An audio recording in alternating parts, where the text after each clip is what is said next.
প্রথম পর্যায়ে দেশের ১৩ জেলায় পাঠানো হলো ১২,৭৮,০০০ করোনার ভ্যাকসিন।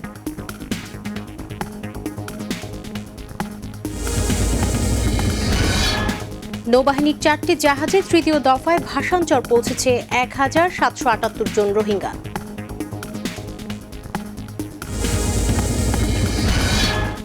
ভাঙ্গা কুয়াকাটা ৬ লেন মহাসড়ক নির্মাণের খবরে সক্রিয় দালাল চক্র, পরিকল্পনা স্থলে গাছ রোপণের পাশাপাশি নির্মাণ করা হচ্ছে ঘর। আসসালামু আলাইকুম, আমন্ত্রণ জানাচ্ছি মাই টিভি জেলা সংবাদে। নুসরাত জাহান মুন পুরো সংবাদ জুড়ে সাথে আছি। শিরোনাম শুনছিলেন, বিস্তারিত সংবাদে যাচ্ছি। ভারতের অ্যাস্ট্রাজেনেকার করোনা ভাইরাসের ১২,০০০ টিকা মেহেরপুর জেলা স্বাস্থ্য বিভাগের কাছে হস্তান্তর করা হয়েছে। সকাল ৯:৩০টার দিকে বেক্সিমকো ফার্মা কর্তৃপক্ষ জেলা সিভিল সার্জন ডাক্তার নাসির উদ্দিনের কাছে এসব টিকা হস্তান্তর করেছে। তিনি জানান, আগামী ১ ও ২ ফেব্রুয়ারি টিকাদানের প্রশিক্ষণ দেওয়া হবে। এরপর স্বাস্থ্য মন্ত্রণালয়ের নির্দেশ পেলেই টিকাদান কর্মসূচি শুরু করা হবে।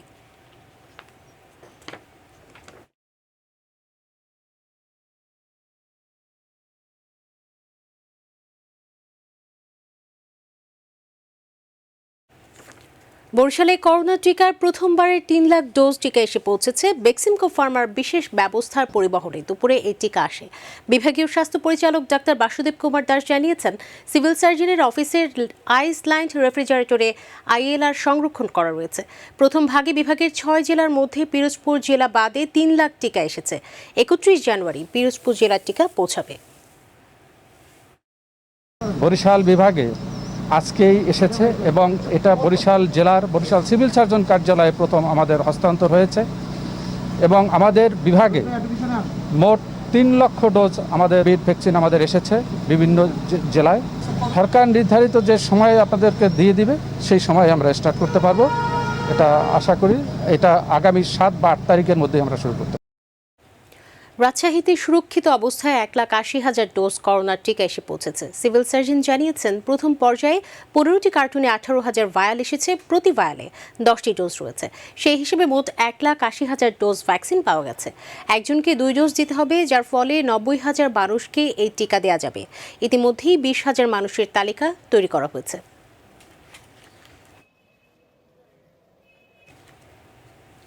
সারা দেশের ন্যায় ঢাকা থেকে বিশেষ ব্যবস্থায় ১২,০০০ টিকার ডোজের জন্য ১২০০ পিচ ভায়াল ঝালকাঠি সিভিল সার্জনের অফিসে এসে পৌঁছেছে। ঝালকাঠি জেলা প্রশাসক জানিয়েছেন, প্রথম পর্যায়ে চিকিৎসক, নার্স, মুক্তিযোদ্ধা, পুলিশ, সাংবাদিক ও জেলা প্রশাসনের কর্মকর্তা সহ ১৫ ক্যাটাগরির নাগরিকরা প্রথমবারের ভ্যাকসিন পাবেন। স্বাস্থ্য বিভাগের বিশেষ টিমে ইতিমধ্যেই প্রস্তুত করা হয়েছে এই টিকা দেওয়ার জন্য।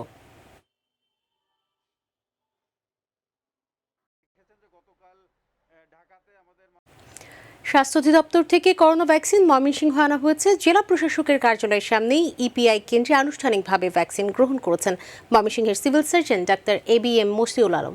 টিকাগুলোকে ইপিআই এর শীতাতাপ নিয়ন্ত্রিত স্টোর রুমে সংরক্ষিত করা হয়েছে। একটি ভায়াল দিয়ে ১০ জন মানুষকে টিকা দেওয়া যাবে। সেই হিসেবে প্রাপ্ত ভায়াল দিয়ে জেলার ৩,২৪,০০০ মানুষকে টিকা দেওয়া যাবে।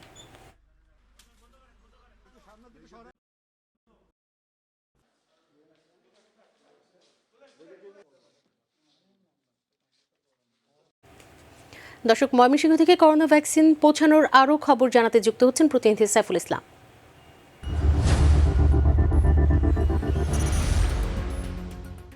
ধন্যবাদ আপনাকে। গতকাল রাতে ঢাকা থেকে পড়া পুলিশ পাহারায় ময়মনসিংহে করোনা ভ্যাকসিন নিয়ে আসা হয়েছে।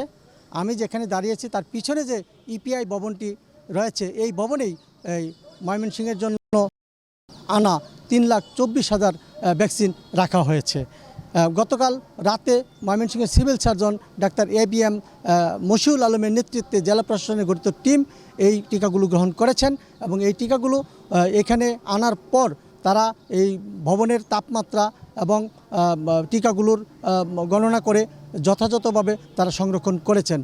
Civil surgeon doctor ABM Mashiul Alam আমাকে জানিয়েছেন যে এই টিকাগুলো ময়মনসিংহ নগরীর ৮টি স্থানে এবং ময়মনসিংহ মেডিকেল কলেজ ও CMS-এ প্রদান করা হবে। তিনি আমাকে জানিয়েছেন যে এই টিকাগুলো যারা প্রদান করবে তাদেরকে আগামীকাল দিনব্যাপী প্রশিক্ষণ প্রদান করা হবে এবং এই টিকা প্রদান গ্রহণে যারা আগ্রহী তাদেরকে সুরক্ষা একটি অ্যাপসে তাদের নাম তালিকাভুক্ত করতে বলা হয়েছে এবং পরবর্তীতে এই তালিকায় যারা অন্তর্ভুক্ত হবেন তাদেরকে জানিয়ে দেওয়া হবে কবে কখন কোথায় তাদেরকে টিকা প্রদান করা হবে। সিভিল সার্জন আমাকে জানিয়েছেন যে সম্ভবত আগামী 7ই ফেব্রুয়ারি দেশব্যাপী এই টিকাদান কর্মসূচি শুরু হবে এবং ময়মনসিংহে এই টিকাদান কর্মসূচি সফলভাবে সম্পন্ন করার জন্য তারা ব্যাপক প্রস্তুতি গ্রহণ করেছেন। তৃতীয় দফায় নৌবাহিনীর 4টি জাহাজে 1778 জন রোহিঙ্গা ভাসানচরে পৌঁছেছে।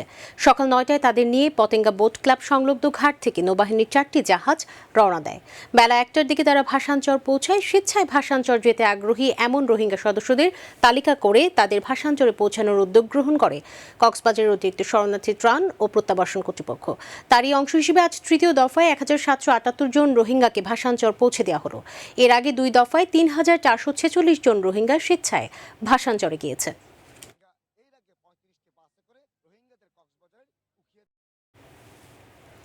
আগামীকাল তৃতীয় ধাপে অনুষ্ঠিত হতে যাওয়া যশোর মনিরামপুর পৌরসভা নির্বাচন উপলক্ষে ব্যালট বাক্স, সিল, মার্কার সহ নির্বাচনের সরঞ্জামাদি প্রতিটি ওয়ার্ডের ভোট কেন্দ্রগুলোতে পাঠানো হয়েছে।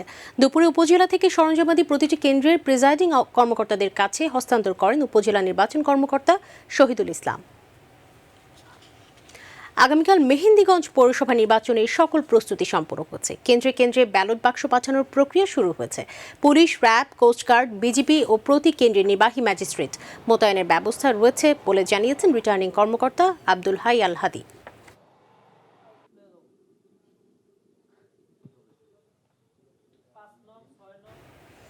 দর্শক, মেহেন্দিগঞ্জ থেকে নির্বাচনের প্রস্তুতির খবর জানাতে যুক্ত হচ্ছেন প্রতিনিধি এহসান রেজা জিতু।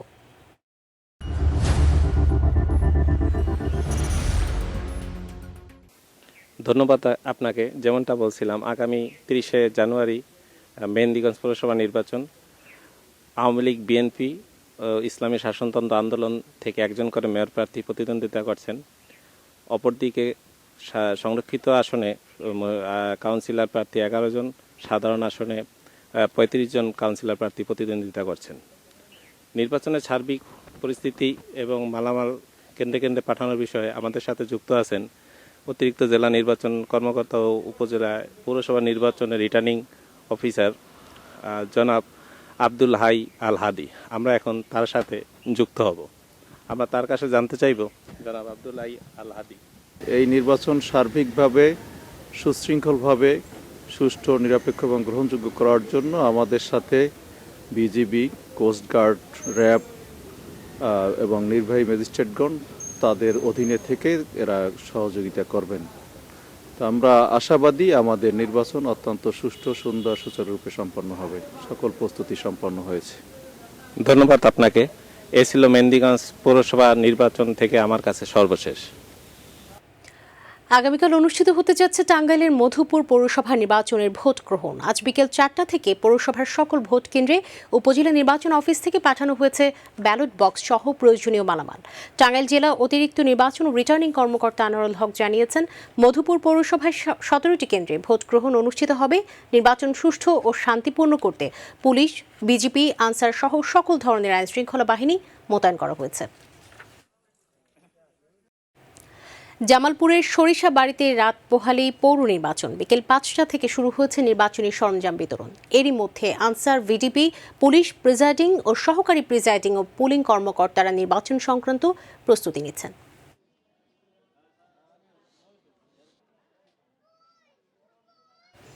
তৃতীয় ধাপে নড়াইলের 2টি পৌরসভায় ভোট গ্রহণের লক্ষ্যে কেন্দ্রগুলোতে নির্বাচনের উপকরণ সামগ্রী পাঠানো হয়েছে। সকাল থেকে নড়াইল জেলা নির্বাচন অফিস ও কালিয়া উপজেলা নির্বাচন অফিস থেকে ভোট গ্রহণের উপকরণ সামগ্রী সংশ্লিষ্ট কেন্দ্রের প্রিজাইডিং অফিসারের নেতৃত্বে পাঠানো হচ্ছে। নড়াইল পৌরসভায় মেয়র পদে আওয়ামী লীগের আঞ্জুমান আরা, বিএনপির জুলফিকার আলী ও ইসলামী আন্দোলনের মাওলানা আবুল খায়ের প্রতিদ্বন্দ্বিতা করছেন।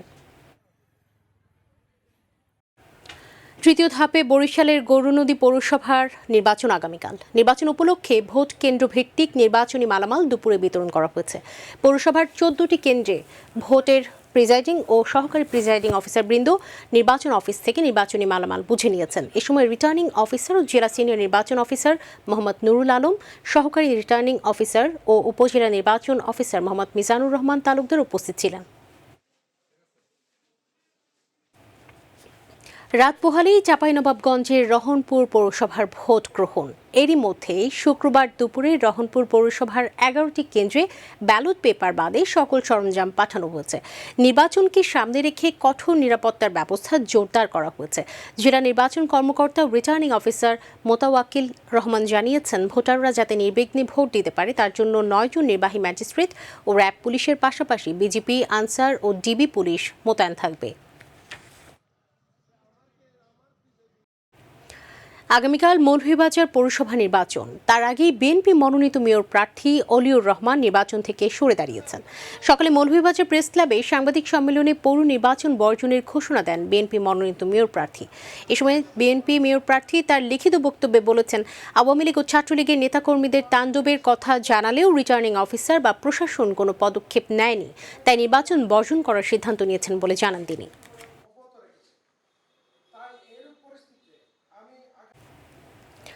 ঢাকার ধামরাইয়ের দেপাশাই খেলার মাঠে সোমভাগ ইউনিয়ন পরিষদ নির্বাচনে 3 জন চেয়ারম্যান মনোনয়ন প্রত্যাশী প্রার্থীর জনসভা অনুষ্ঠিত হয়েছে। জনসভায় প্রধান অতিথির বক্তব্য রাখেন স্থানীয় সংসদ সদস্য মুক্তিযোদ্ধা বেনজির আহমেদ। সোমভাগ ইউনিয়ন পরিষদ নির্বাচনে মনোনয়ন প্রত্যাশী বর্তমান চেয়ারম্যান আজাহার আলী, অধ্যাপক মোহাম্মদ আওলাদ হোসেন সহ আরও অনেকে।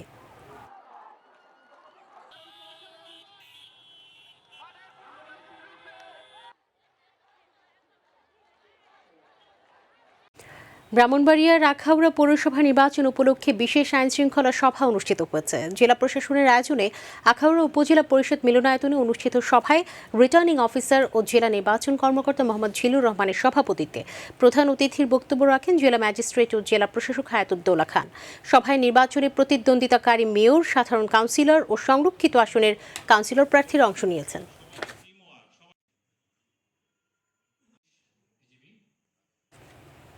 ফরিদপুরের ভাঙ্গা থেকে পটুয়াখালীর কুয়াকাটা পর্যন্ত সরকার নির্মাণ করতে যাচ্ছে 6 লেন মহাসড়ক।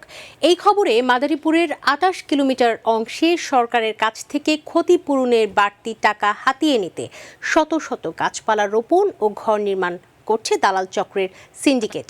প্রশাসন বলছে 4 ধারা নোটিশ দেওয়ার পরেও নতুন স্থাপনা নির্মাণ করলে কেউ পাবে না সরকারি অর্থ। মাদারীপুর থেকে মাসুদুর রহমান সর্দারের তথ্যচিত্রে জানাচ্ছেন নূর মোহাম্মদ। পদ্মা সেতুর সাথে যাতায়াতে বৈপ্লবিক পরিবর্তন আনতে ঢাকা বরিশাল 2 লেনের মহাসড়কটি 6 লেনে উন্নীত করতে যাচ্ছে সরকার, যা ফরিদপুরের ভাঙ্গা থেকে বিস্তৃত হবে পটুয়াখালীর কুয়াকাটা পর্যন্ত। মহাসড়কটি নির্মাণে মাদারীপুরের রাজৈর, সদর ও কালকিনি উপজেলার 19টি মৌজায় অধিগ্রহণ করা হবে জমি। এই খবরে বাড়তি ক্ষতিপূরণ আদায়ে প্রস্তাবিত খালি জমিতে রাতের আধারে এভাবেই শত শত গাছপালা রোপণ, ঘরবাড়ি নির্মাণ ও পুকুরে একাধিক সাইনবোর্ড সাটিয়ে দিয়েছে দালাল চক্র। ইতোমধ্যে যৌথ তদন্তের অংশ হিসেবে মাঠ জরিপ শুরু করেছে জেলা প্রশাসন, সড়ক বিভাগ সহ সংশ্লিষ্ট দপ্তর। যদিও দালাল চক্রের ব্যাপারে সোচ্চার স্থানীয়রা। সরকারের কিছু টাকা অবৈধভাবে হাতায় নেওয়ার জন্য কিছু লোক কাজ করতেছে, প্রতারণা করিয়া বিভিন্ন ক্ষেত্রে ঘর রয়েছে। ক্ষতি হইতেছে যাদের, তারা যেন সঠিকভাবে সেই ক্ষতিপূরণটা পায়। কিছু কিছু দোকানপাট অবৈধভাবে করতেছে, এইগুলি উচ্ছেদ করা হোক। প্রশাসন এখনই তৎপর না হলে ক্ষতিপূরণের নামে রাষ্ট্রীয় কোষাগার থেকে অসাধু চক্র অতিরিক্ত টাকা হাতিয়ে নেয়ার আশঙ্কা করছেন সচেতন মহল। অসাধু লোকজন এবং দালাল রাস্তার আশেপাশে ঘরবাড়ি তৈরি করছে এবং গাছপালা রোপণ করছে বেশি টাকা পাওয়ার জন্য। সরকার যেন এগুলো কঠোর হস্তে দমন করে, তা না হলে সরকারের কোষাগার থেকে বিপুল পরিমাণ অর্থ এই দালাল চক্রের হাতে চলে যাবে। অবশ্য জেলা প্রশাসন বলছে তালিকায় প্রকৃত ক্ষতিগ্রস্তদেরই অন্তর্ভুক্ত করা হবে। আমরা সরজমিনে যেটা দেখেছি, নূতন গাছ আমরা সবগুলো বাদ দিয়ে যেটা যৌক্তিক এবং 4 ধারা নোটিশের আগে ছিল আমরা সেগুলি আমরা অন্তর্ভুক্ত করেছি। অর্থাৎ আমরা এখানে নূতন কোনো কিছু অন্তর্ভুক্ত এখানে করিনি এবং আমরা এটা শক্তভাবে আমরা এটা যৌথ তদন্ত করছি যাতে বিন্দুমাত্র এখানে অনিয়ম অভিযোগের কোনো সুযোগ না থাকে। নোটিশ দেওয়ার পর উল্লিখিত এলাকায় নতুন কোনো স্থাপনা নির্মাণের বিধান নেই, যদিও তাই করে যাচ্ছে অসাধু চক্র। নূর মোহাম্মদ, মাই টিভি নিউজ ডেস্ক। চট্টগ্রাম নগরের ডবল মুরিং মডেল থানাধীন আগ্রাবাদ বংশালপাড়ায় একটি বাড়িতে সকালে গোপন সংবাদের ভিত্তিতে অভিযান চালিয়ে দুটি অবৈধ অস্ত্র ও অস্ত্র তৈরির সরঞ্জাম সহ মেহেরুন্নেসা মুক্তা নামে এক নারীকে আটক করেছে পুলিশ। দুপুরে চট্টগ্রাম মেট্রোপলিটন পুলিশের উপকমিশনার মোহাম্মদ ফারুকুল হক সংবাদ সম্মেলনে জানান, আটককৃত মেহেরুন্নেসা মুক্তার স্বামী নিজাম খান সহ মূল হোতাদের গ্রেফতারের চেষ্টা চলছে। অস্ত্র উদ্ধারের ঘটনায় ডবল মুরিং মডেল থানায় অস্ত্র বিস্ফোরক আইনে মামলা দায়ের করা হয়েছে।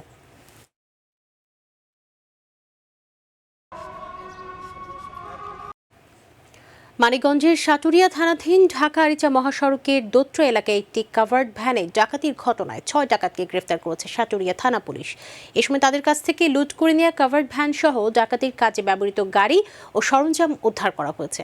মানিকগঞ্জ সদর সার্কেল ভাস্কর সাহার নির্দেশনায় ও সাটুরিয়া থানা ভারপ্রাপ্ত কর্মকর্তার নির্দেশনায় মামলাটির তদন্ত করে সিসি ক্যামেরার ফুটেজ বিশ্লেষণ করে ডাকাতদের শনাক্ত করতে সক্ষম হন। 6 জন ডাকাতকে আমরা গ্রেপ্তার করতে সক্ষম হয়েছি এবং লুণ্ঠিত সকল মালামাল সিগারেট প্রায় সমমূল্য 1 কোটি টাকা সমমূল্যের মালামাল আমরা উদ্ধার করেছি। সাথে কভার ভ্যান ছিল, আসামিরা যে ব্যবহার করেছিল হ্যান্ডকাফ, ওয়ালেট, সেইগুলি আমরা উদ্ধার করতে সক্ষম হয়েছি। র্যাগিংয়ের দায়ে জাহাঙ্গীরনগর বিশ্ববিদ্যালয়ের তৃতীয় বর্ষের বিভিন্ন বিভাগের 11 শিক্ষার্থীকে বহিষ্কার করেছে বিশ্ববিদ্যালয় প্রশাসন। সকালে বিষয়টি নিশ্চিত করেছেন বিশ্ববিদ্যালয়ের রেজিস্ট্রার রহিমা কানিজ। গত 9 জানুয়ারি ভার্চুয়ালি অনুষ্ঠিত সিন্ডিকেটের বিশেষ সভায় এই সিদ্ধান্ত নেওয়া হয়েছে। বহিষ্কৃতরা সবাই বঙ্গবন্ধু হলে অবৈধভাবে অবস্থান করছিলেন। এদের মধ্যে একজনকে 2 বছর এবং বাকি 10 জনকে 1 বছরের জন্য বিশ্ববিদ্যালয় থেকে বহিষ্কার করা হয়েছে।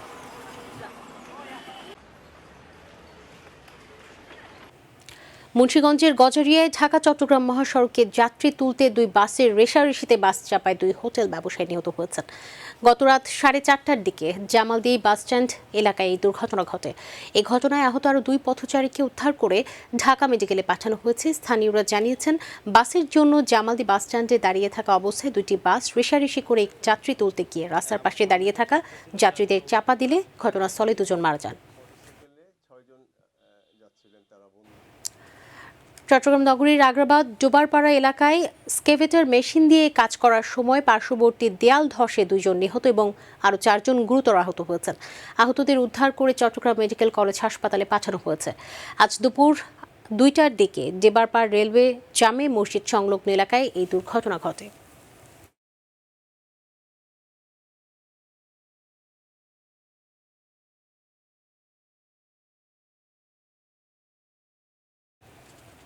রাজধানীর গুলশানের প্রগতি সরণিতে বাস চাপায় একটি বেসরকারি টেলিভিশনের ভিডিও এডিটর নিহত হওয়ার ঘটনায় ঘাতক বাসের হেলপার মামুন হাওলাদারকে ঝালকাঠির নলছিটি উপজেলার ডেবরা গ্রাম থেকে গ্রেফতার করেছে পুলিশ।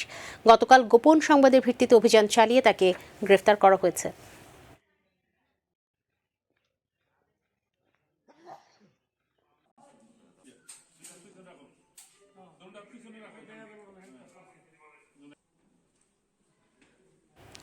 ব্রাহ্মণবাড়িয়ায় ট্রাকের চাপায় এক ভ্যানগাড়ির চালক নিহত হয়েছেন। সকালে কুমিল্লা সিলেট মহাসড়কের ব্রাহ্মণবাড়িয়া শহরের পুনিয়ামোড় মোড়ে এই দুর্ঘটনা ঘটে। খাতিখাটা হাইওয়ে থানার ভারপ্রাপ্ত কর্মকর্তা জানিয়েছেন, ভ্যানগাড়ি চালকের মরদেহ উদ্ধার করে ময়নাতদন্তের জন্য জেলা সদর হাসপাতাল মর্গে পাঠানো হয়েছে।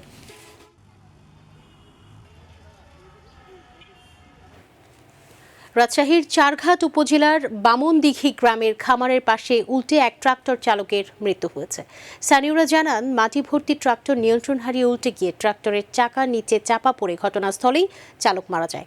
চারঘাট মডেল থানার অফিসার ইনচার্জ জাহাঙ্গীর আলম জানিয়েছেন, বিষয়টি তদন্ত করে প্রয়োজনীয় ব্যবস্থা গ্রহণ করা হবে। কিশোরগঞ্জের কটিয়াদীতে প্রবাসীর স্ত্রী সাবিনা আক্তারকে গলা কেটে হত্যা মামলার প্রধান আসামি সাইফুজ্জামান তানভীরকে গ্রেফতার করেছে র্যাব 14। র্যাব পুলিশ জানিয়েছে, উন্নত প্রযুক্তি ব্যবহার করে নেত্রকোনার দুর্গাপুর থানাধীন বিরিশিরি এলাকা থেকে তানভীরকে গ্রেফতার করা হয়। ঘটনার 1 মাস আগে কটিয়াদী বাজারে তানভীর ও সাবিনার পরিচয় ঘটে। সেই থেকে উভয়ের মাঝে প্রেমের সম্পর্ক গড়ে ওঠে। গত 5 জানুয়ারি সাইফুজ্জামান তানভীর সাবিনার বাবার বাড়িতে গিয়ে একান্তে সময় কাটানোর পর বিয়ের কথা বললে তানভীর ক্ষিপ্ত হয়ে তাকে গলা কেটে হত্যা করে।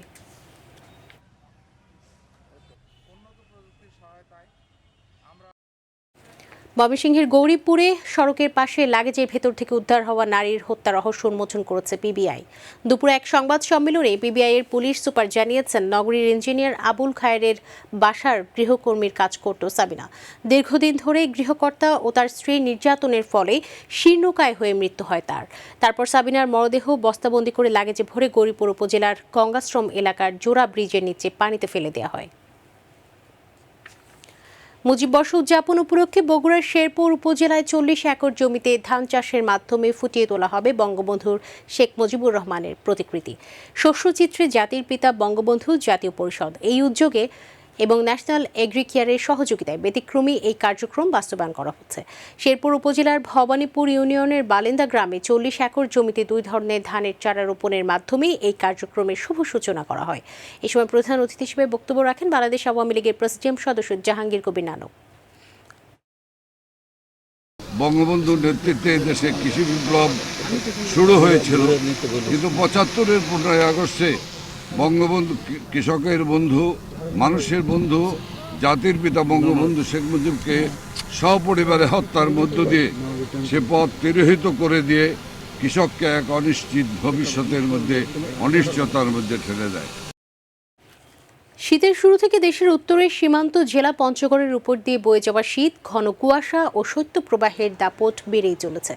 আবহাওয়া পর্যবেক্ষণ অফিস জানিয়েছে, আজ সকাল 9টায় তেঁতুলিয়ায় তাপমাত্রা ওঠানামা খেলার মাঝে আবারও সর্বনিম্ন তাপমাত্রা রেকর্ড করা হয়েছে 7.6 ডিগ্রি সেলসিয়াস।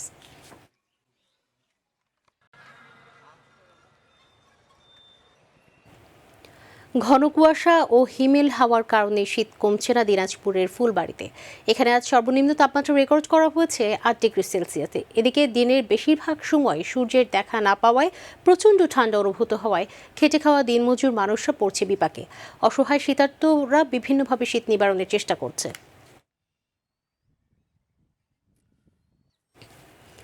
চুয়াডাঙ্গায় আবারও শুরু হয়েছে মৃদু শৈত্যপ্রবাহ।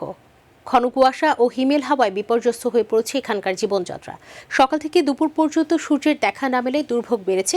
এদিকে শীতজনিত রোগে হাসপাতালগুলোতে বাড়ছে রোগীর সংখ্যা।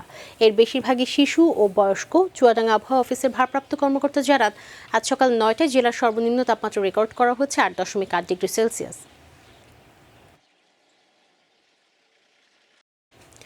লালমনিরহাটে চাকরি স্থায়ীকরণের এক দফা দাবিতে কর্মবিরতি চালিয়ে যাচ্ছে northern electricity supply company limited, নেসকোর পিচ রেট ও মিটার রিডাররা।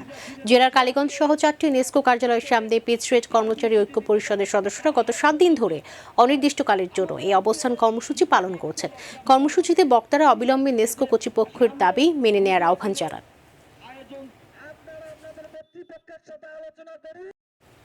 মানিকগঞ্জের সিংগাইরে কৃষি জমি থেকে মাটি কাটার দায়ে মিজান নামে এক মাটি ব্যবসায়ীকে 50,000 টাকা জরিমানা ও আব্দুল মালিক নামের অপর ব্যবসায়ীকে 3 মাসের কারাদণ্ড দিয়েছে ভ্রাম্যমাণ আদালত। গতকাল দুপুরে উপজেলা সহকারী কমিশনার মেহের নিগার সুলতানা জরিমানার টাকা আদায় ও অপরজনকে জেলে পাঠানোর নির্দেশ দিয়েছেন।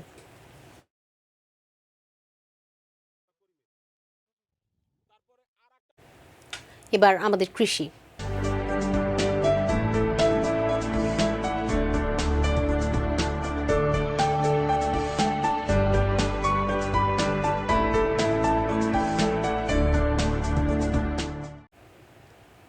বাংলাদেশ কৃষি গবেষণা ইনস্টিটিউটের আঞ্চলিক কেন্দ্রে জামালপুরে ফুল উৎপাদনের আধুনিক কলাকৌশলের উপর কৃষক প্রশিক্ষণ দেওয়া হয়েছে। আঞ্চলিক কৃষি গবেষণা কেন্দ্রের মুখ্য বৈজ্ঞানিক কর্মকর্তা ডক্টর তারিকুল ইসলামের সভাপতিত্বে বক্তব্য রাখেন বাংলাদেশ কৃষি গবেষণা ইনস্টিটিউট পরিচালক ডক্টর এস.এম. শরীফুজ্জামান, প্রধান বৈজ্ঞানিক কর্মকর্তা ডক্টর মঞ্জুরুল কাদের সহ আরও অনেকে।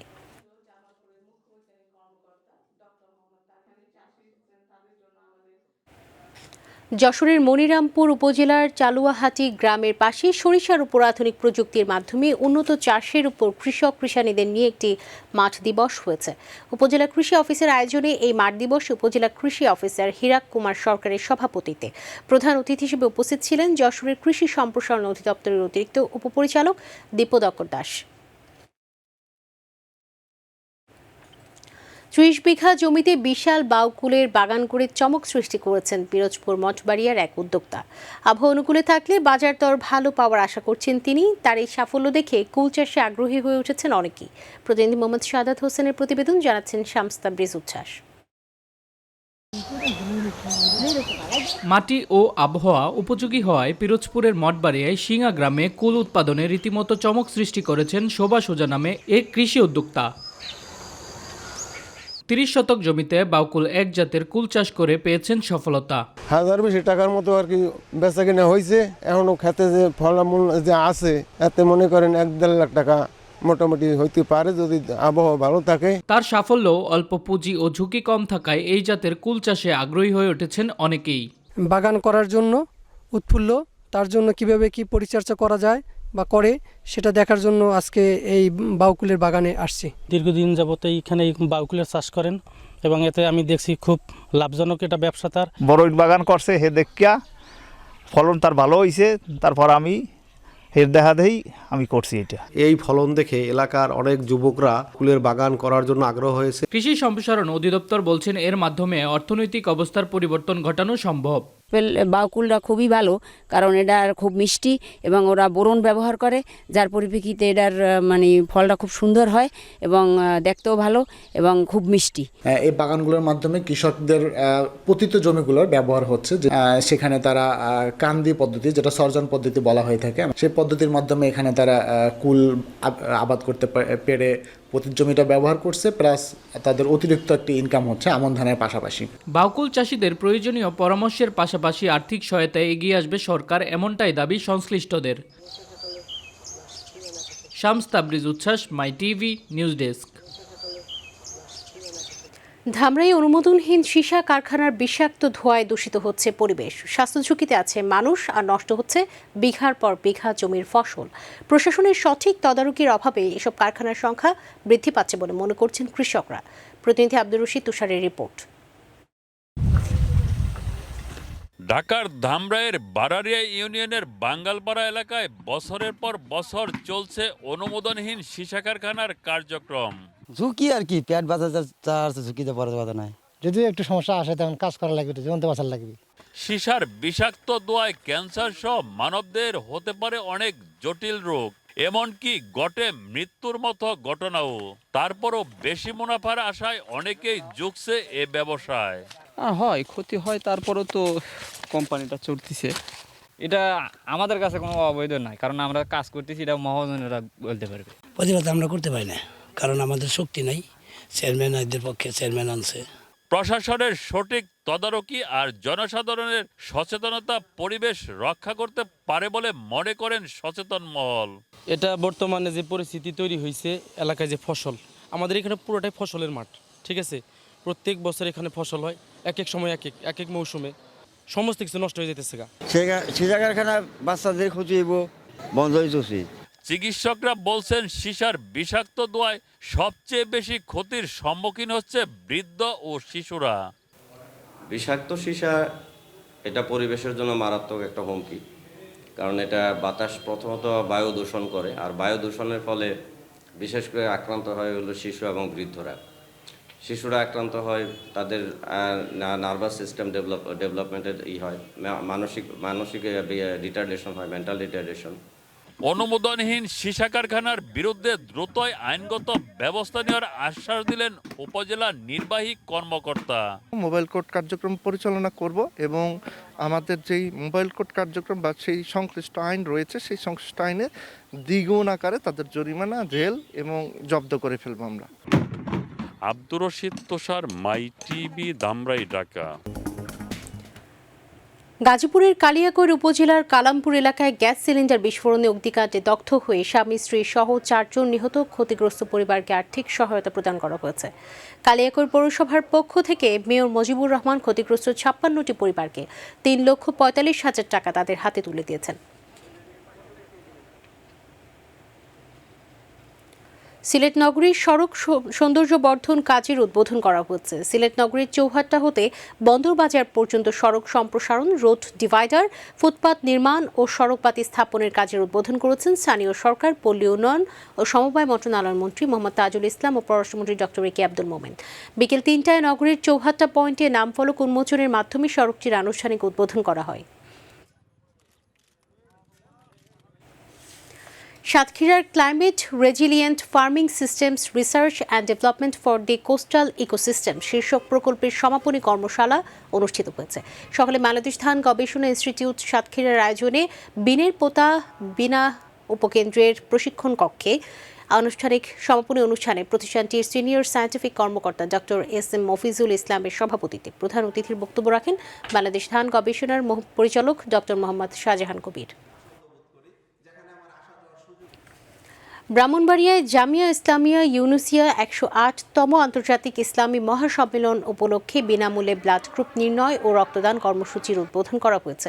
দুপুরে জেলা ঈদগাহ মাঠে সামাজিক ও মানবিক সংগঠন বাতিঘরের উদ্যোগে সারাদিনব্যাপী বিনামূল্যে ব্লাড গ্রুপ নির্ণয় ও রক্তদান কর্মসূচির উদ্বোধন করেন ব্রাহ্মণবাড়িয়া মেডিকেল কলেজ অ্যান্ড হাসপাতালের চেয়ারম্যান ডাক্তার মোহাম্মদ আবু সাইদ। উপস্থিত ছিলেন প্রেস ক্লাবের সাধারণ সম্পাদক জাবেদ রহিম বিজন।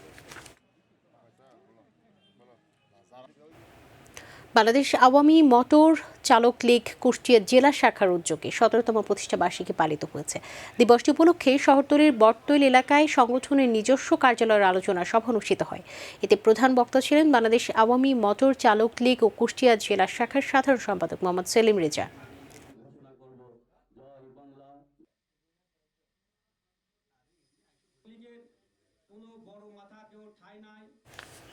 গাজীপুরের কাপাসিয়ায় স্যাটেলাইট টেলিভিশনের এক সাংবাদিকের বিরুদ্ধে মিথ্যা ও হয়রানিমূলক মামলা করা হয়েছে এমন দাবি করে তা প্রত্যাহারের দাবিতে মানববন্ধন ও প্রতিবাদ সমাবেশ করেছে সাংবাদিক ও পেশাজীবী সংগঠন। কাপাসিয়া প্রেস ক্লাবের সামনে এই কর্মসূচিতে সাংবাদিক সহ বিভিন্ন সংগঠনের নেতৃবৃন্দ বক্তব্য রাখেন।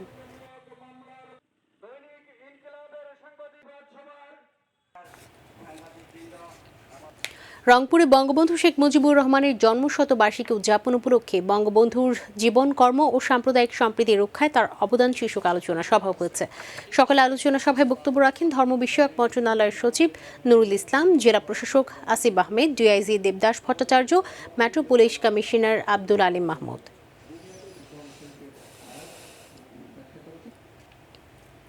নারায়ণগঞ্জ আইনজীবী সমিতি নির্বাচনে আওয়ামী লীগ সমর্থিত মহসিন মাহবুব প্যানেলের পূর্ণ বিজয় হয়েছে। উৎসবমুখর পরিবেশে আইনজীবী সমিতি নির্বাচন শুরু হয়ে বিকেল 4:30 পর্যন্ত শান্তিপূর্ণভাবে সম্পন্ন হয় এই ভোট গ্রহণ। এবারে নির্বাচনে আওয়ামী লীগ ও বিএনপি সমর্থিত দুই প্যানেলের 34 জন এবং এক স্বতন্ত্র প্রার্থী সহ মোট 35 জন অংশগ্রহণ করেছেন।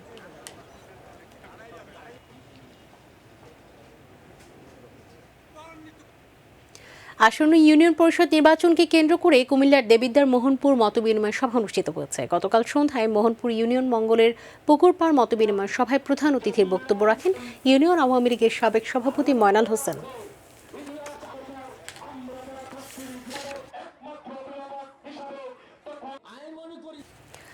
ঢাকা চট্টগ্রাম মহাসড়কের দাউদকান্দির আমিরাবাদ নামক স্থানে একটি প্রাইভেট কার থেকে 980 বোতল ফেন্সিডিল উদ্ধার করেছে পুলিশ। স্থানীয়দের সংবাদের ভিত্তিতে গৌরীপুর পুলিশ তদন্ত কেন্দ্রের পুলিশের একটি দল মহাসড়কের আমিরাবাদ নামক স্থানে দাঁড়িয়ে থাকা একটি প্রাইভেট কার থেকে 980 বোতল ফেন্সিডিল উদ্ধার সহ প্রাইভেট কারটি জব্দ করে।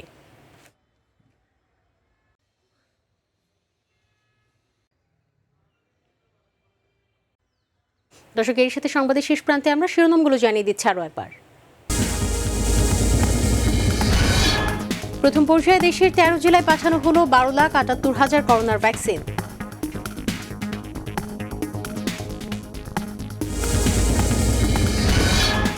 নৌবাহিনীর 4টি জাহাজের তৃতীয় দফায় ভাষান্তর পৌঁছেছে 1,778 জন রোহিঙ্গা।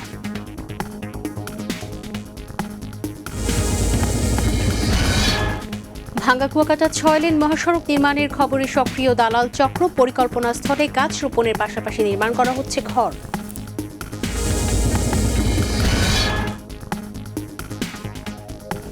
দর্শক, এর সাথে সংবাদ শেষ করছি। পরে সংবাদ দেখার আমন্ত্রণ জানিয়ে বিদায় নিচ্ছি। আল্লাহ হাফেজ।